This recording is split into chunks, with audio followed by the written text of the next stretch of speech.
Now, what do you plan to do as a state senator?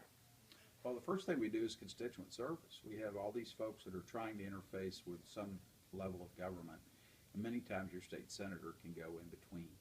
So, for example, you're waiting on your nursing license, you're about to miss a job, you call us, we interface with the agency, and oh, yeah, that was going out tomorrow.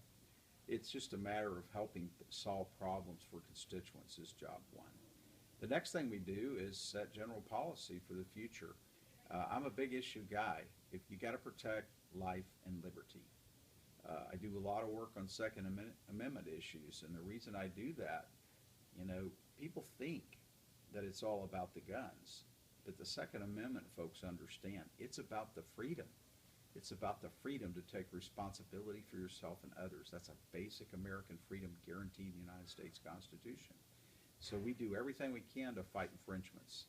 As to a follow-up of that, a big part of what I do is kill bills.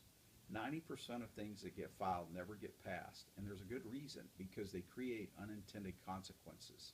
And the more and more stuff we pass, the less and less freedom you have to solve problems. So that's our challenge, is to keep government small. And the biggest one bill we have to do is the budget.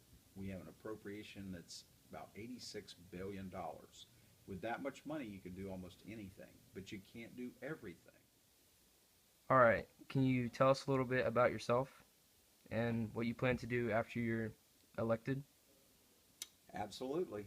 I'm Dennis Baxley. I serve in the Florida House of Representatives, and I've been in the process of running for the state Senate. Marion County has not seated a state senator in over 22 years. The significance of that is there's 40 people down in the Senate, there's 120 down in the House. So your footprint for constituents is much stronger. This Senate district that I'm running for at the present time covers three counties, Marion, Lake, and Sumter.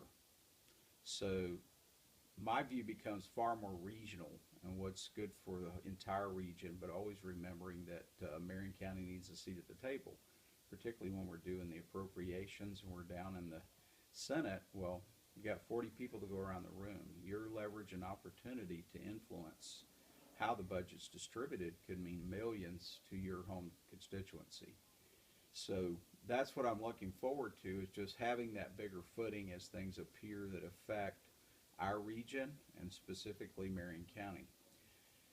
The present process that I'm in is I just won the primary, so it's basically done, but I still have to face general election. But the only thing on the general election ballot in November will be a write-in, and a write-in has never won in the state of Florida, but it does open the door for access for people who don't have the money or desire to spend the money to actually file to be on the ballot. But they do have a pre-filing that they can be a write-in candidate. They would just have to go out and get people to write their name in.